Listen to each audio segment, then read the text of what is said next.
تو آج ہمارے ذرائع ایک بہت ہی بنیادی سوال اٹھا رہے ہیں جی کہ عبادت کا اصل مقصد کیا ہے، اور کیا ہم خود اپنی ہی روحانی ترقی کی راہ میں سب سے بڑی رکاوٹ ہے؟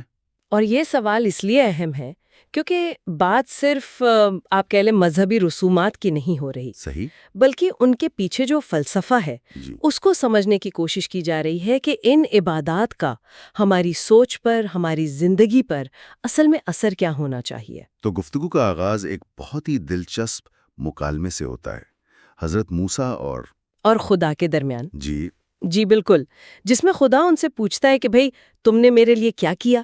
اچھا، تو حضرت موسیٰ اپنی تمام عبادات گنواتے ہیں، نماز، روزہ، صدقہ، لیکن جو جواب ملتا ہے وہ انسان کو سوچنے پر مجبور کر دیتا ہے۔ کہ یہ سب تو تمہارے اپنے فائدے کے لیے، بالکل، یہ سب تمہارے لیے ہیں۔ اور اس کی تفصیل بھی بہت خوبصورت ہے، جیسے نماز کو ایک راستہ کہا گیا ہے۔ راستہ؟ جی، جس پر انسان نے خود چلنا ہے، وہ خدا کے لیے نہیں ہے۔ روزہ، وہ جہنم کی آگ سے بچنے کے لیے ایک ڈھال ہے۔ یعنی ایک پروٹیکشن۔ بالکل۔ اور صدقہ قیامت کے دن سایہ بنے گا، اور ذکر خدا ایک روشنی ہے جو اندھیروں میں کام آئے گی۔ یہ سب انسان کا اپنا سروائیول کٹ ہے۔ واہ، اسی سلسلے میں فجر کی نماز پر خاص طور سے زور دیا گیا ہے۔ جی، وہ تاجر والی کہانی ہے نا؟ جی، ایک تاجر جسے سفر میں بہت منافع ہوا لیکن اس کی فجر کی نماز قضا ہو گئی۔ تو جب اس نے امام جعفر صادق کو بتایا تو انہوں نے فرمایا کہ زمین کے سارے خزانے بھی مل کر اس ایک نماز کی قیمت ادا نہیں کر سکتے۔ یہ بات تو پورا نقطہ نظر ہی بدل دیتی ہے۔ بالکل۔ عبادت پھر ایک بوجھ یا ذمہ داری نہیں رہتی، بلکہ یہ انسان کی اپنی روحانی نشوونما کے لیے ایک ضرورت بن جاتی ہے۔ جیسے سجدہ ہے؟ جی، اس کا مقصد ہی انسان کو اس کی حقیقت یاد دلا کر تکبر سے بچانا ہے۔ اسی لیے تو تمام عبادات میں سجدے کو ایک مرکزی حیثیت حاصل ہے۔ تو اگر یہ سب نماز، روزہ، یہ سب کچھ ہمارے اپنے فائدے کے لیے ہیں تو پھر خدا کے لیے کیا ہے؟ یہی تو اصل سوال ہے۔ تعلق کا اصل معیار پھر کیا ہوا؟ اور یہیں سے گفتگو کا رخ ہماری عملی زندگی کی طرف مڑتا ہے۔ ذریعہ کہتا ہے کہ خدا کے لیے اصل کام ہے کسی سے صرف خدا کی خاطر محبت کرنا، اور خدا کی خاطر ہی دشمنی کرنا۔ جی، یعنی ہماری محبت اور نفرت کا معیار ہماری ذات یا مفادات نہیں، بلکہ صرف خدا کی رضا ہونی چاہیے۔ اور یہ بات کہنے میں جتنی آسان لگتی ہے، عمل میں اتنی ہی مشکل ہے۔ اس کے لیے ایک بہت عام سی مثال دی گئی ہے اچھا، کہ جب گھر میں بچے سے کوئی گلاس ٹوٹ جاتا ہے تو والدین کتنا شور مچاتے ہیں۔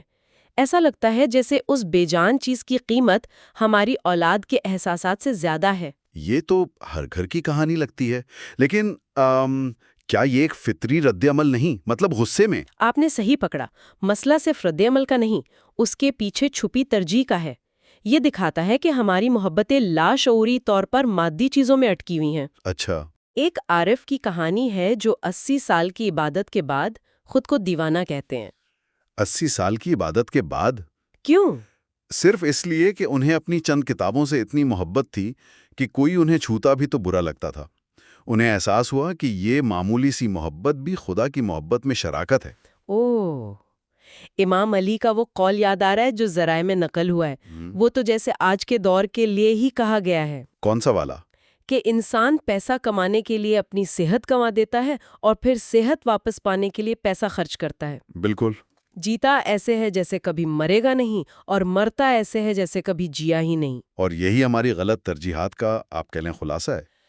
تو یہ جو پوری بات ہے کہ ہماری محبتیں غلط جگہ اٹکی ہوئی ہیں، اس کے لیے ذرائع میں ایک خاص اصطلاح استعمال ہوئی ہے، مانوی ہجرت۔ جی، مانوی ہجرت۔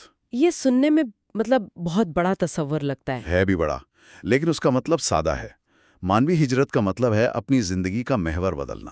محور بدلنا، داری دنیاوی خواہشات، سٹیٹس اور مال و دولت سے ہٹا کر صرف خدا کی طرف کر لینا، اپنے نفس کا غلام بننے کے بجائے خدا کا بندہ بننا۔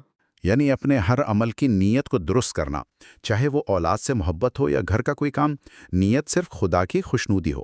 بالکل۔ تو آج کی گفتگو کا نچوڑ یہ نکلا کہ عبادت دراصل خود کو سنوارنے کا ایک نظام ہے، خدا پر کوئی احسان نہیں۔ جی، اصل امتحان تو ہماری نیتوں اور روزمرہ کی چھوٹی چھوٹی ترجیحات میں ہے۔ صحیح۔ اور آخر میں ایک سوچ چھوڑ جاتے ہیں، اگر 80 سال کی عبادت کے بعد بھی ایک عالم کو اپنی چند کتابوں کی محبت خدا کی محبت پر غالب آتی محسوس ہو سکتی ہے، تو ہماری روزمرہ کی زندگی میں وہ کون سی کتابیں یا گلاس ہیں جو ہمارے اور ہمارے مقصد حیات کے بیچ میں دیوار بنے ہوئے ہیں؟